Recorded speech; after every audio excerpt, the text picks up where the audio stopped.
Hi guys, welcome to tomorrow's founder. This is totally real. Yeah. All right. What's your name, sir? I'm Noor. We are both the founders of Tomorrow's Founder. Oh yeah, my name is Dylan, and yeah, that's all I know. What do you do, and what's your most random skill? So I am an engineer Okay. and a founder of VentureSync. The most random skill that I have would be... I don't think he has any, guys. yeah. You can't do nothing. Honestly, Can you solve a Rubik's Cube? not that. Never done it in my life, actually. All right. You don't have like a party trick, dude? Party trick. Should have asked a different question, man. Actually, I could do a backflip. Should I do? Do we got room, guys? No, this is not worth it. We're gonna destroy something in here. Okay. All right. What I can do? Question.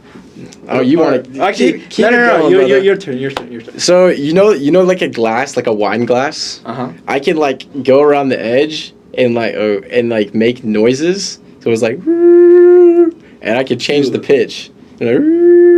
Like you put water on your feet or something? Yeah, you make it a little wet, but the more wet, the louder. So. Ooh, that's what she said. All right, brother. Okay. You wish. If someone had only 5 seconds to understand you, what would you say? 5 seconds to understand me? Should I start the clock or no? To understand me. I think you're up. Dude, my brain is like. So if you go to an interview question and they say that, yeah, they only give you 5 seconds. What are you gonna say? Some shit like that. I'm just gonna black out, bro. I don't know. All right. Okay, maybe give me more than 5 seconds. Okay. What about 15 seconds? Okay, that'll work. Yeah. So, what was the question again? Jesus Christ, bro. So what would they like to know about you? Okay. Well, I think that was kind of my introduction at the beginning. Okay. But yeah, I'm an engineer. You know, I solve shit. I solve problems. I help people and founders or business owners grow their business. You know, that's kind of what we do. This is a part of our company. You know, we help all sorts of entrepreneurs, whether you want to open up a restaurant, a strip club, it does not matter. We're going to help you build that empire. That's me. There you go. All right. So based on that, why do you like helping people? What inspires you? Okay. Actually, what inspires me is, I think it's kind of in a human nature. It's like people get like a joy from helping others, you know? Oh, for sure. So that's the natural, you know, aspect of it. But the other thing is, I've been in that spot, you know. Where you need help? Yeah, I've done loads of shit. Like, I've done real estate before. I've done sales. I've done door-to-door, you know, solar panels, stuff like that. And I always needed that edge or like that hand. Final push. Exactly. So who inspired you the most? Most people like say their dad, I feel like, and that's usually true. But like, I was wondering if some other like business person was like kind of helped you out. Who is it to you? I feel like my inspiration came from myself. That might sound like fucked up or like. Explain. Okay, let me explain. Like, reality hit you in a way. Yes. Okay. Like, you know what? At those moments, you just like sit down and like fucking think. I'm gonna bring you in, bro. Yeah. And just like question your whole life existence. Yes. So, dude, what happened before then? If you want to go into that. Well, let's not go into that. Okay. You went on your redemption arc after your girlfriend broke up, and you're like, I need to make some fucking money now. Exactly. All right. Okay. What is your biggest loss or like L? Like you said, you did this, and this. Oh, I don't take L's, bro. Oh yeah. All what I do is win. Okay, but like your real estate, are you doing that now? You know what I'm saying? No, actually, I stopped doing that. So would you say that's an L? Nope, that's actually a W. It's a W. Okay. So why? And also, the other thing is you gotta, even when there's like some people might classify as an L, it's not really an L, bro. It's a You're always W. learning something, right? Yes, you got something out of it. So, or it might be like a pivot, right? Like if you started something and then you pivot it onto something else. That's a W. Yeah. So what's the most random thing that you got a W from that you wouldn't think be like, oh, I actually learned a lot from doing that. You know what I'm saying? Like for me, yeah, well, give me an for me, I tried to make video games and it was so hard. And I hit the reality check. I was like, wait, I'm going to keep trying to do this because I used to do tons of different stuff. Like I tried to make an AI bot and I tried to make my own side business, like going door to door. And then I was like, finally, I was like, you know what? I'm actually going to really, really try.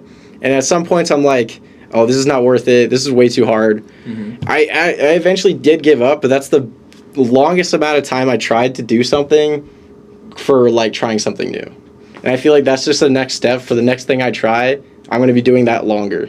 And eventually I'll do something so long and it'll make me learn as much that I need to know to profit off of it. You know what I'm saying? Yeah. So that's what I did. What about you? In terms of that aspect, I mean, it all started like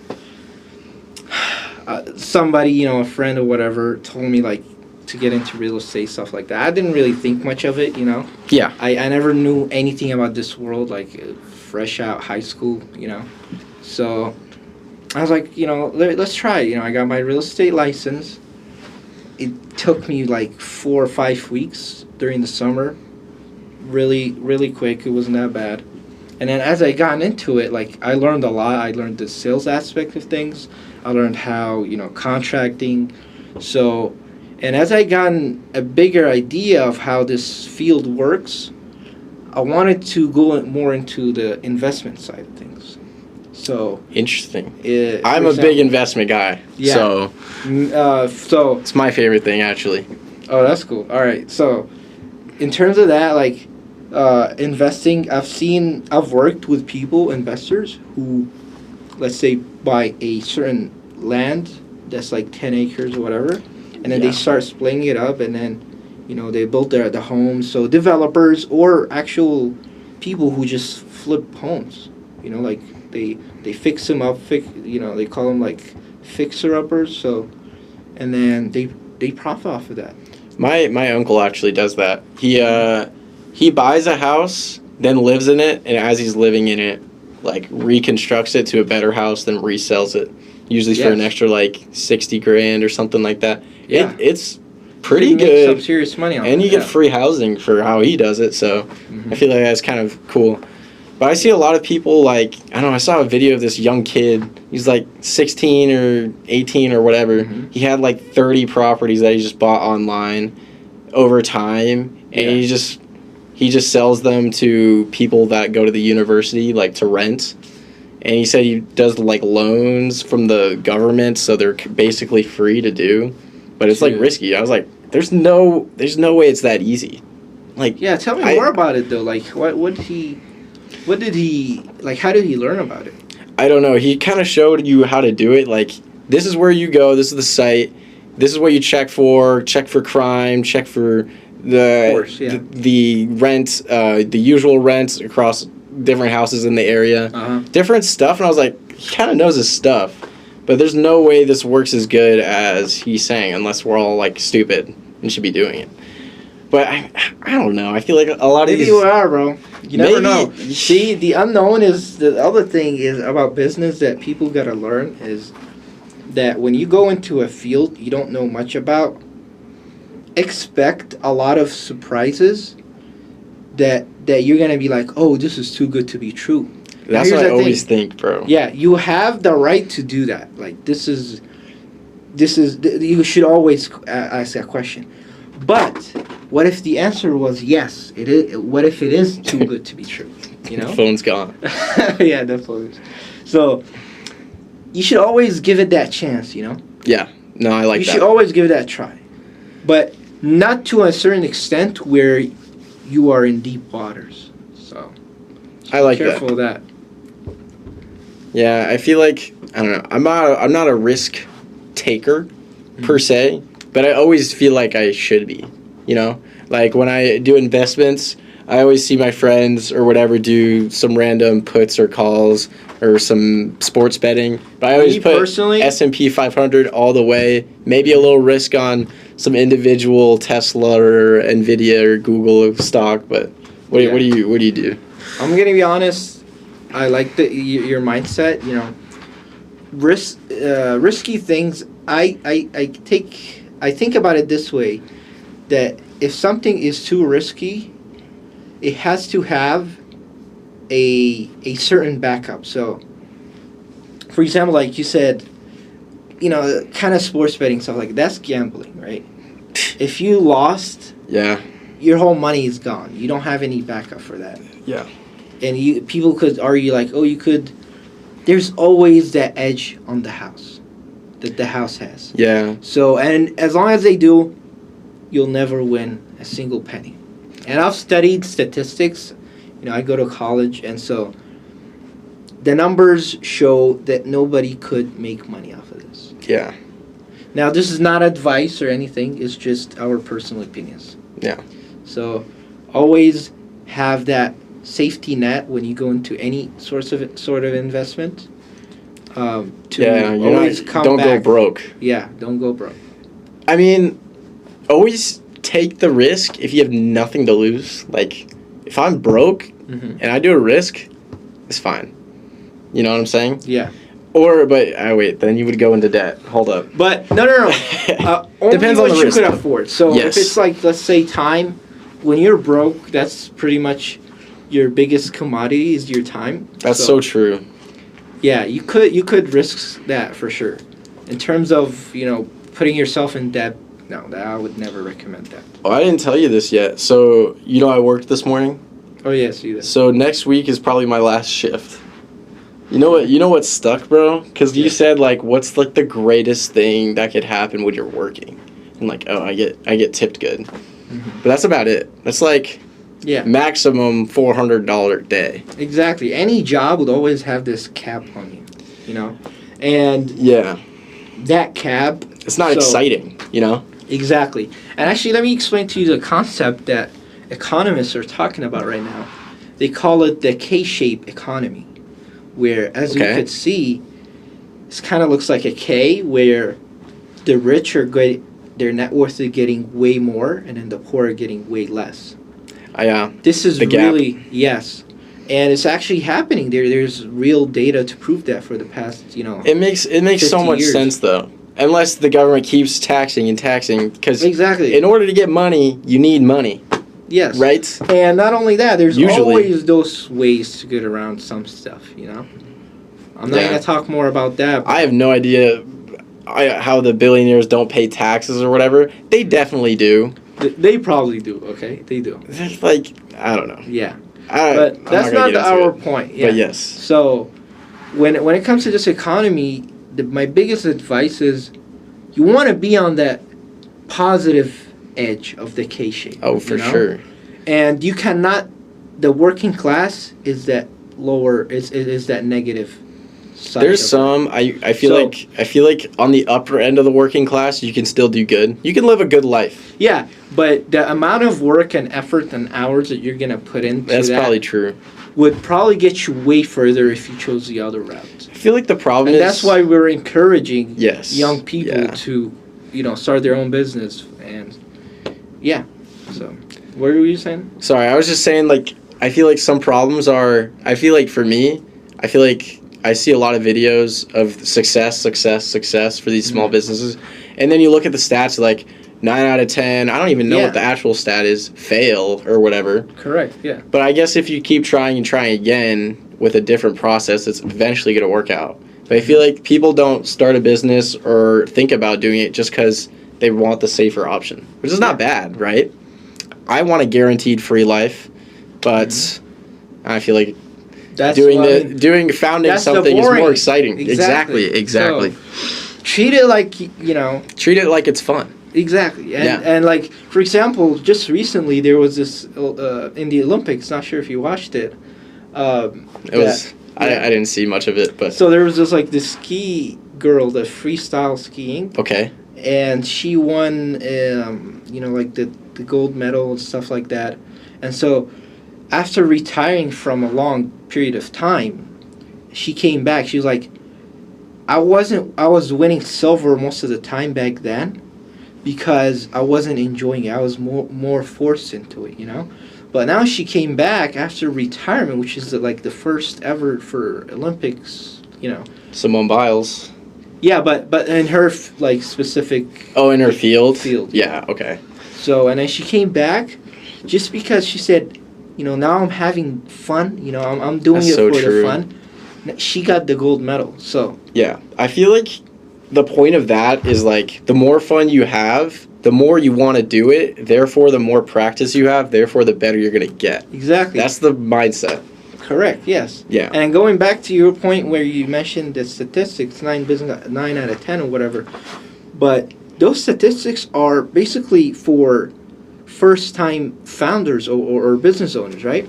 I don't know. The more you do it, the less that narrow that chance becomes. So now it becomes maybe 5 out of 10 in your second attempt, and then third attempt maybe that becomes 4 out of 10, and you know what I mean?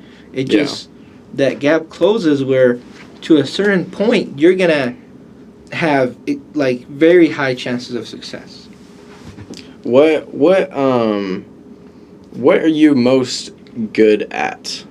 Would you say, like a business has a bunch of different factors to it.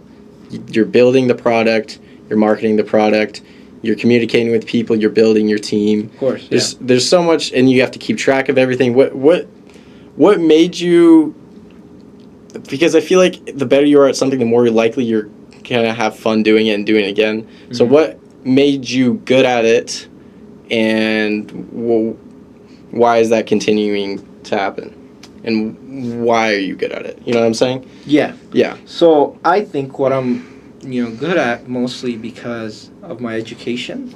Okay. So that is the systematic thinking, When you go into a certain thing, you want to have a system before you start, because kind of like how, civil engineers do it, right? They don't just start building the like apartment or whatever, or even skyscrapers, right? Yeah. If they just do that, which is, I feel like what the biggest mistake that founders do is they just go straight up, start piling up dirt and start building, for that skyscraper. Guess what's going to happen? It's a very predictable outcome. It's going to fall. I got a story about that after. Exactly. Yeah. So what you want before that is to have a system that will work, have a plan, but at the same time you don't want to over-plan, you don't want to take more time planning than actually building. So it's the balance, yeah. Yeah, it's that balance, but the viewers might say, "Oh, I'm bullshitting you, with the balance bullshit, Why?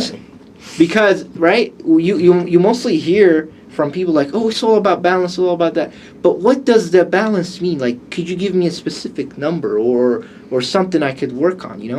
Because balance is a very vague term, right? We're in the process of. Let me make it clear though. Yes. To people, please. What balance mean? What balance mean is this, okay? You had a goal to build a company, let's say within 6 months, or a business, whatever it is, right? You give yourself a certain time frame to stop the planning. Yes. Right? Like, you give yourself maybe a week, do as much work as you can just to come up with a plan, And anything over that week you should not be planning. So you first sat down, depending on your business, right? If it's gonna be a crazy unicorn company, right? Or if it's just a small restaurant business. That is how you decide that time frame for the planning. And then after that, you have that time frame, and then you plan. Hard deadline. You should not continue planning after that. You should start acting on it.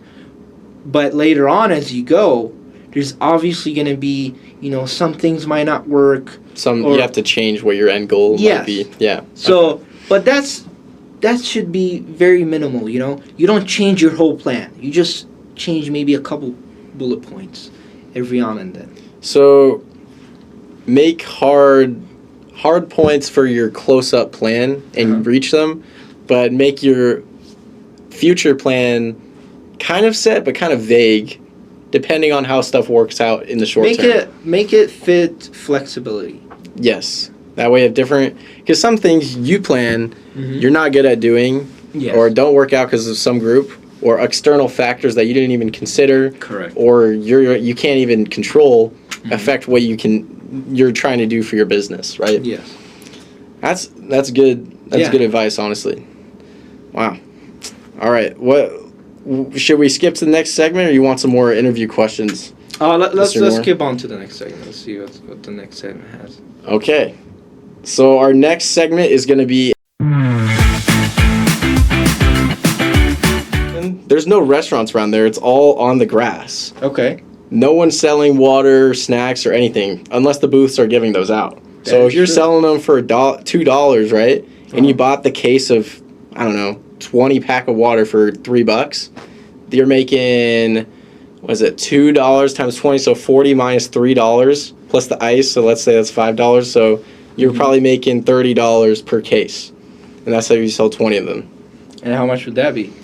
So I would say the amount of people that go there are probably hundreds. The amount of people they'll buy a water for $2, probably like a fifth. So 100 people buying your water at $2, you're making $200 that day. That is not bad. That is not bad, especially because that won't last that long, right? But the end point is like, how would I be rich off of $200? How you're going to be rich is profiting off the people that are going to be doing what you're doing. So at some point, you're going to not have enough time for the amount of money you can spend on water bottles. And at that point where you can't, you have too much water bottles to sell, you're going to hire someone to sell those bottles for you. And part of that profit's going to go to you because you're going to have a predefined set of customers or know the business better than them.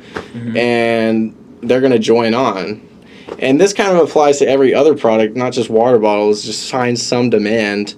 And at some point, there's going to be more demand than what you're able to do. So then when you hire people to do that for you, you're extrapolating the work you're doing.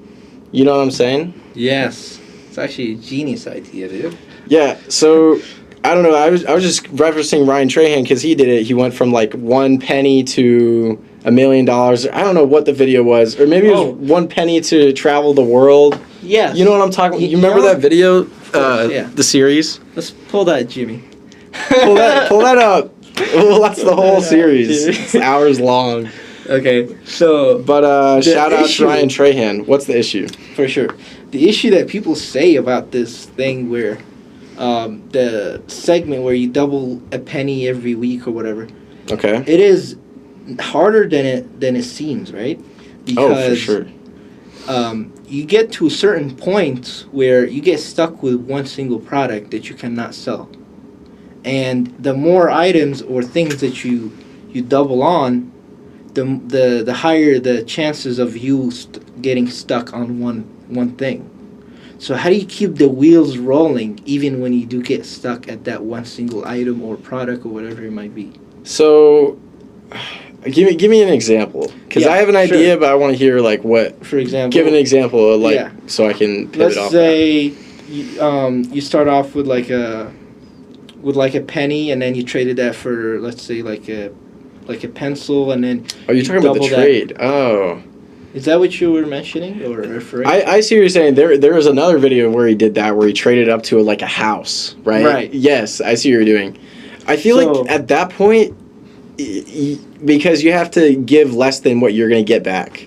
So right, but there's always going to be this slight margin that will keep you in the positive, even if it's 10%. Exactly. I feel like, say this.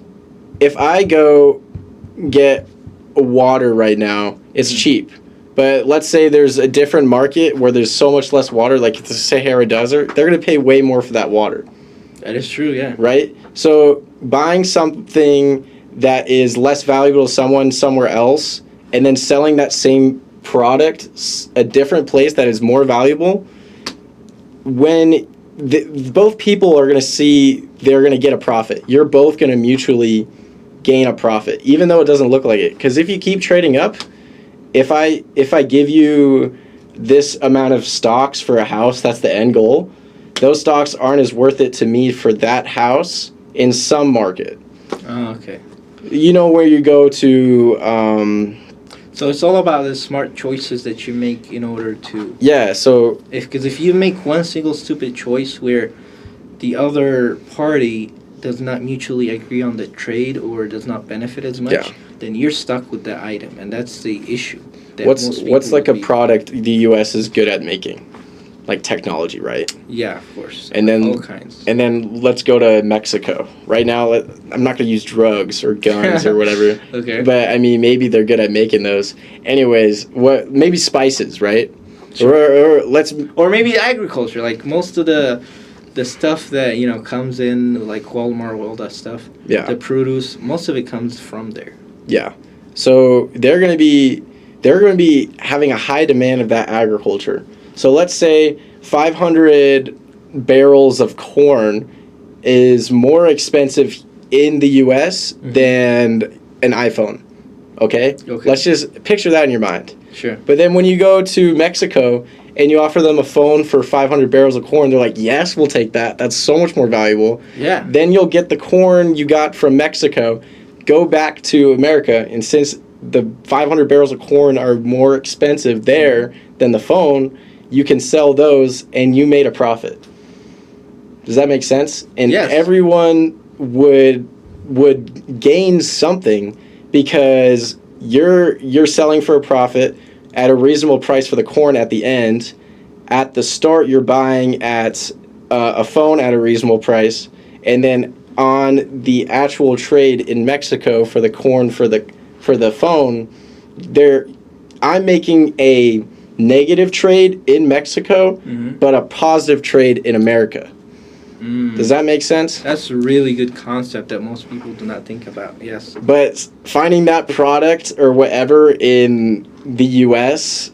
and then narrowing down to your city and narrowing down, I think that's very much harder to do. So doubling your product every time in the same region with that concept is probably not the best idea. Sure. Or you could go along the routes of like not an actual physical thing, but maybe like a commodity, like a business or an entity that you grow and then you double on and then you sell it and then you do it again and again and again, where it becomes compounding.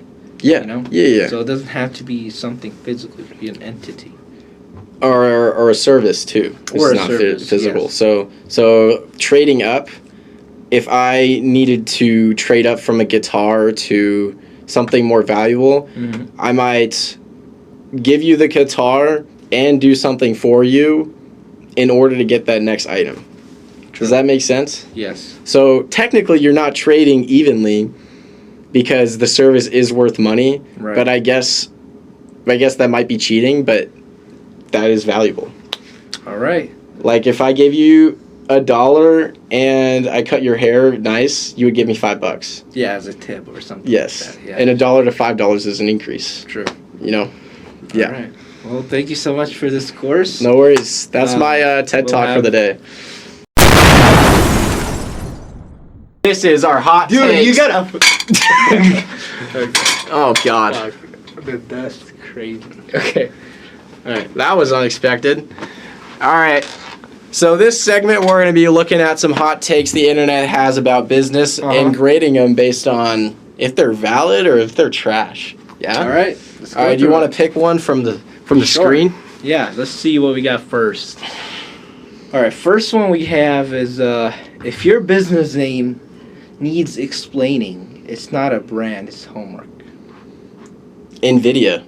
I love NVIDIA. Yeah? I can't... how am I... Oh, wait. I guess by that, if I didn't know NVIDIA, it would need explaining, but it's so popular that it doesn't need explaining. Exactly. Or it's kind of easy to remember as well. It's like... That's true. It's a very unique name, you know? Yeah. But if I say to someone Schwab... Schwab? See, you don't know what that is. Charles Schwab? Oh, you do know what it is. Of course I do. Okay, but how many random people would know that? Probably a few. And what does it mean? It's not a brand, it's homework. Charles. Oh. Does that mean I have to look up what it does? No. Like, if your business name is complicated, like the, like tomorrow's founders. No, see, this one is. I feel like this doesn't need explaining. Exactly. So you know what I'm saying? This is a great one, yeah. So okay, moving on to the next hot take. Well, what did we say? Is this a good statement or no? I don't think so, because I feel like I think it's true. It has some truth to it. Yeah. It kind of does, but I feel like a lot of companies, people don't know, and then when you would say them, they don't know it. They would have to look it up, which is homework. Mm-hmm. Oh wait, but it's still a brand. Yeah, it's nothing to overthink about. I think that's just a weird hot take. Yeah. All right, let's move on. What's the next one? Okay, that's a bad one. If you can't. Okay, if you can't sell in a DM, you can't sell it at all. No, I disagree. So like, so if I go try up and like slide into some girl's DM, like you're selling yourself, yeah, it's kind of like works. In that if I had a sense. great product and I door knocked on your door and tried to sell it to you and you said no, does that mean my product's bad? No, of course not. Yeah, I think that's kind of what it's saying. That they're the bad ones for not wanting that product, right? Or you're pitching to the wrong customer. Yeah, that's what I'm saying. So it might mean it's probably not the customer. So if you send a DM to the correct audience and then they don't buy it, that statement might be valid. Yeah, I can see that. You know what I'm saying? Sure. All right, let's see.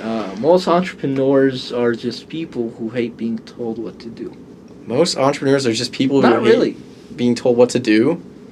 Not really? Okay, why do you think that? Because it's not about being what they, it's not about that hate or anything, It's about the ambitions, Yeah. Ambition. Them being like, they want that future or they want to do what they want to do, Yeah. Of course, like, somebody could come tell me, something, and if it's nice, of course, I'll be happy to do it, right? I feel like... So it's not about that. There's no hate in Yeah. entrepreneurship. It's not like something that's built upon hate, I feel like that's grasping the core concept of why you want to be an entrepreneur. Of course. And also, I think the statement is also just a bad statement, because I feel like a lot of people that are entrepreneurs want more ideas coming to them so they can improve their product. I guess there's got to be some entrepreneurs that are just like, yeah, I want to do it my way. And I feel like they won't go very far, Yeah. All right. You know what I'm saying? Yeah, that's cool. Let's move on to the next one. All right, let me pick one. Let's see. Dude, where did you get these from? They're so Let's scroll down, Is that what people submitted? No, it's ChatGPT, guys. Okay. All right. At least somebody did their homework, I guess. Oh, I like that one. All right, where are we going?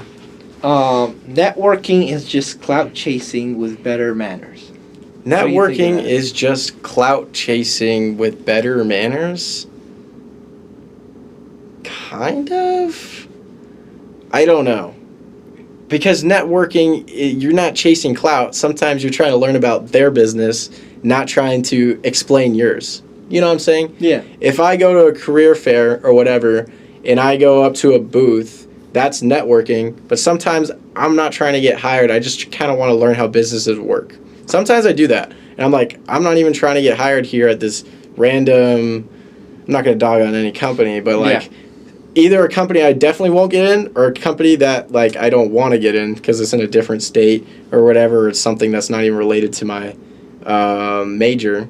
I just kind of want to learn about the business. It's not like I'm trying to impress them. You know what I'm saying? Sure. Yeah. What do you think? All right, that makes sense. This is an example I thought of.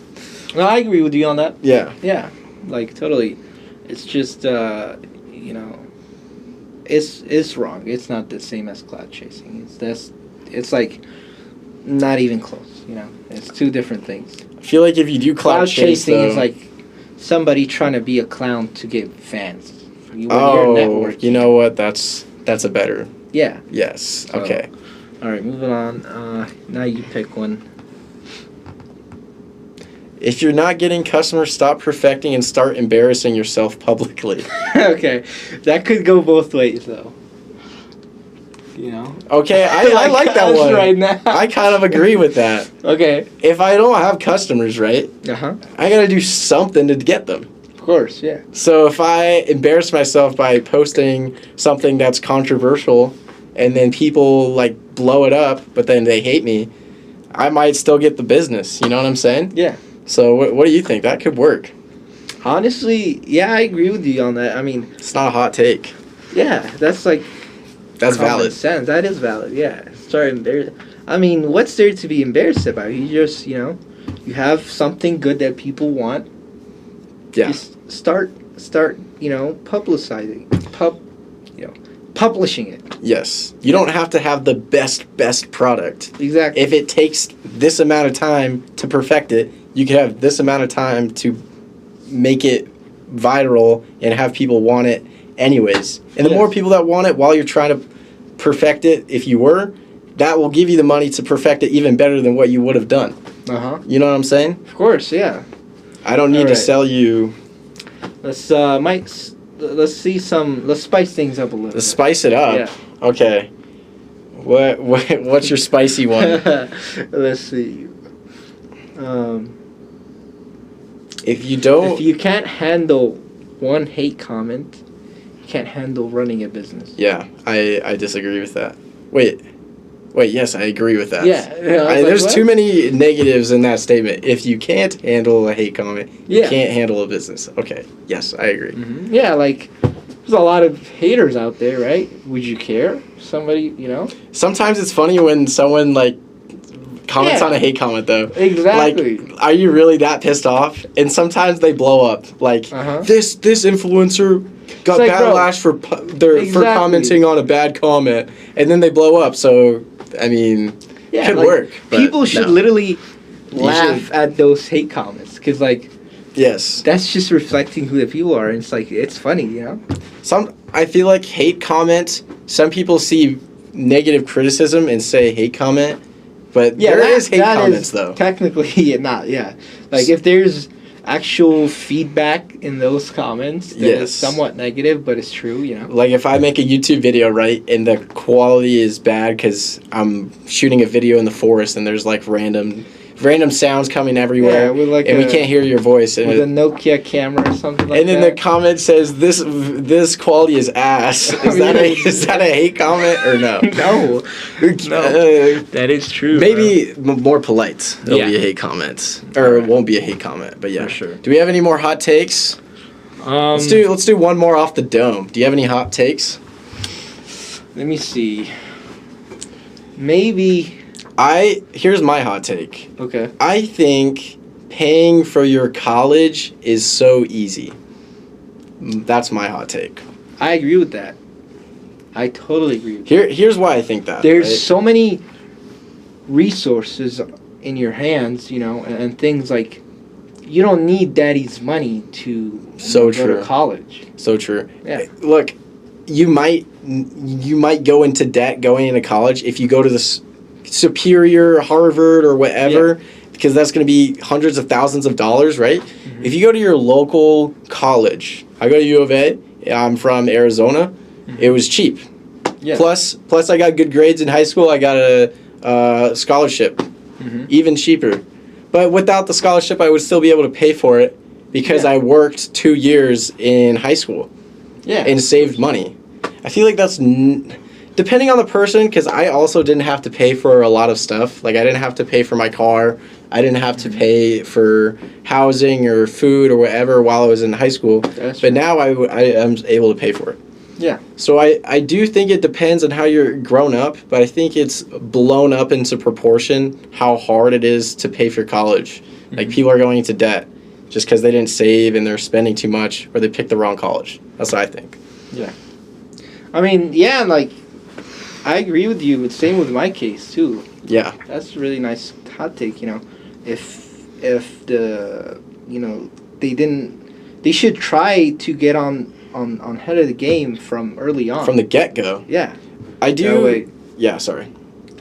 Yeah. So and then, other than that, as a young person, you should start thinking about long-term goals at a young age. For sure. If you don't have, your parents don't have to tell you that. Like, you should start thinking, Yeah. You should start educating yourself, like watching this podcast, for example. Exactly. Right? That's the best advice there is. You see? See, I'm a freshman, and after freshman year of high school, I already knew what I wanted to do. I love computer science. Mm-hmm. There's so many people out there that don't know what they want to do. I have friends, because I'm still a freshman, that are just going to business college, but still don't know what they want to do. Mm-hmm. You know what I'm saying? Yeah. So, for those people, I would also say, is college worth it for you at this time?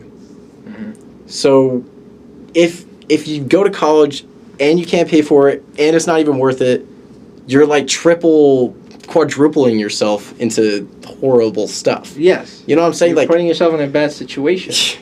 Yeah. What is the point? It's just to party and fuck hoes and bitches, you know what I'm saying? Yeah. So true, bro. No. Get your shit together. Yep. Yeah? All right, do you have a hot take? Yeah, I kind of do. So, what's your hot take? One that I was just thinking about is, like, people don't take enough time to think about their ideas before they start it.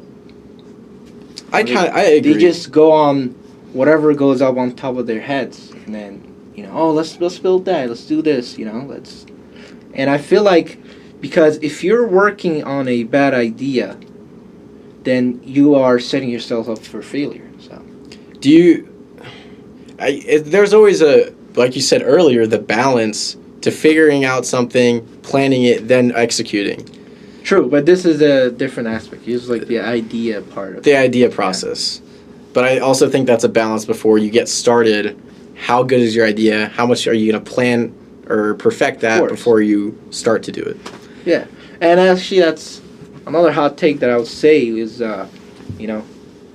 people, if you're taking too long to get started, then, to get started on your idea or whatever it is, if you're taking too long to just say, time is going to pass by quick.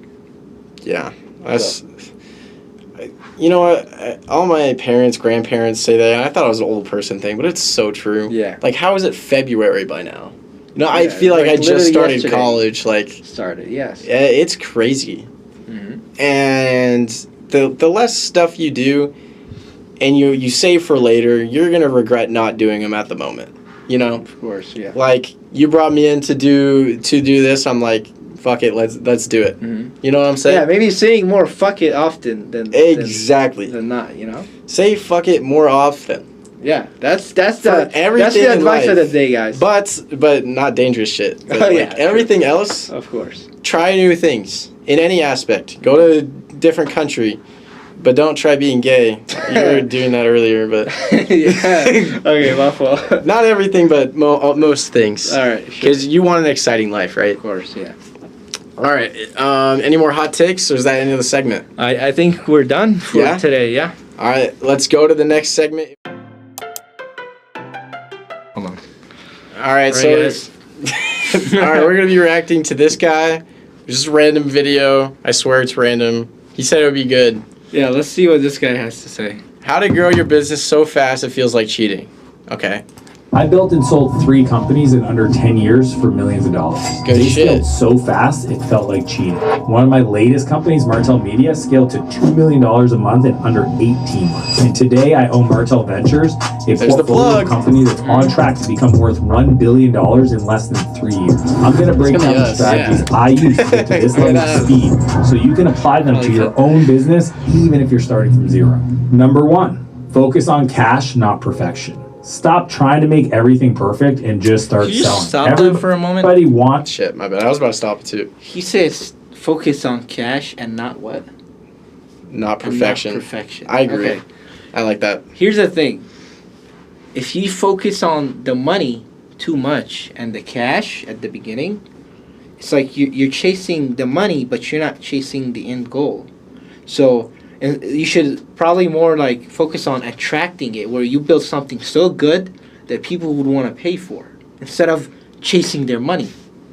Chasing after their money. Maybe I'm selfish and greedy like this guy, but I kind of agree with him though. Like, if your end goal, what is your end goal? Is it not money? Yes, of course. But here's the thing. Should you go right off the bat, I should only focus on making the money? Not really. No. You should focus on the... I don't think that's what he's saying, though. Yeah, but he said, if you're not focusing on cash, if you're focusing on perfection and not making cash... I think what he's more saying is... here's the thing. The reason why I disagree with him is you should focus more on building the thing. Yes. But at the start, though, he's saying, like, don't perfect it once it's built. Try to sell it. And I think he's going to say soon. The first part I agree with. I think he's... But the second part where he says, just focus on the cash and not building value. Let's see. Let's see. It's to start a business, but nobody wants to start selling. I always say the moment you sell something to a stranger is the moment you become an entrepreneur. So the more money you can get in cash up front before you spend a lot of money to deliver what you sold, then the easier it is to grow your business, because there is a massive difference between receivables or invoices and revenue versus cash. Because I can't pay people in invoices. I can't pay people with receivables. But to actually get people to give you their money, you need to present the right offer. Number 2. Okay, that's true. Yeah. So if I have a good idea and people say that's a good idea, you don't really know till they buy it. Yeah. I like that. That's you gotta get their proof. That's a good take. I thought I would disagree with this guy more, but I'm not hearing anything bad. Yeah, people feel dumb to say no. First off, you need to build a transformation-focused offer, not a bunch of deliverables. Too often people are like, well, if you buy my thing, you get this, and you this them to death. People don't want a bunch of features. What they want is their problem solved. They want to know that you understand them. And then you got to add urgency, scarcity, and risk reversal. If you don't put that into your offer, then people will sit back and wait or talk to their spouse. Or quick comment on that. If you focus too much on the urgency, and like he was saying, you shouldn't overdo it, or else people are gonna think of it, like too needy. It would come off a little weird. I know what you're saying. I agree with that. I actually was agreeing with what he was saying, but now I see what you're saying. So this is the perspective of us, like as Gen Zs and the not the buy it. AI. Yeah, like you know what I mean. So if you're like, if you don't do this right now, you're missing out. You're doing all this. People would look at you like you might think you're doing good. But we shot a video like that, and I was like, "Oh, this is so stupid." Exactly. you would seem if like you don't buy clown, this product from our company, you're an idiot, bro. No, I'm pretty sure you've seen this emoji, like this guy being a clown in front of a girl sitting on. Okay, maybe. Bro, what? Okay. There was a funny comments going on Instagram. Go back, bro. Think about doing it in the future, because they don't believe that they'll actually by telling people you only work with certain Should it be the other way around?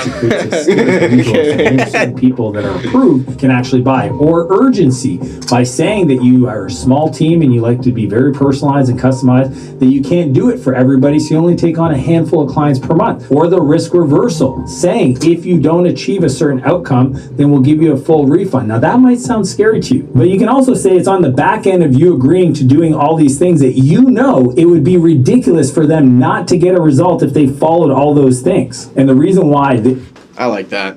Yeah. If I buy something and it doesn't do what I want, you can refund it. That's what a lot of companies have. Yeah. And then on Amazon, that's what it always is. I love Amazon for that. I mean, as of somebody who can't really afford this at the beginning, a startup, if someone buys your might shit. be watching, at the beginning where they can't really true. afford refunds. They have a whole operation that is messy.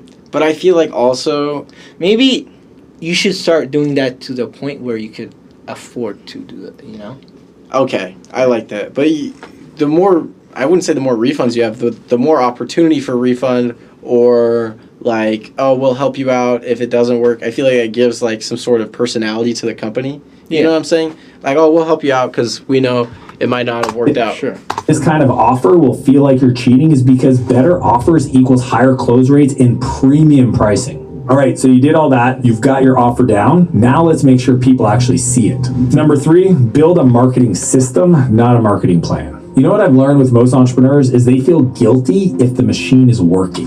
To feel less guilty about growth, you need to build a system that creates predictability in the business. And if you do it right, it will feel like cheating, and I need you to stop yourself from throwing a hand grenade in the... All right, guys. I need to. He just showed me that the library is closing. We might have to cut it for now. Yeah, we need to pack our shit up, bro. I don't know why there's a grenade. I kind of wanted to see what's going to happen next. I wasn't paying attention. That guy's good. But from like the first, like, I can't even see it because you're freaking covering it with your face. Hold up. Whatever. 2 minutes. Oh, we didn't even watch that much. Okay. I feel like this guy's pretty valid. Yeah, we'll this validate guy. this guy for sure. But we'll see the other people that we have next coming up. Are we going to watch another one? Let's do it. Yeah, but not right now. So Not right. Okay. I was we'll about just to say. ranking those people to see business and blowing the whole thing up. Shit. Sorry. So yeah, we're gonna see who has the valid advice and who doesn't. So All right. has a different perspective. Next time. All right. Fucking press it, Dylan. Press. Oh, the Stop, wrong button. bro. Oh.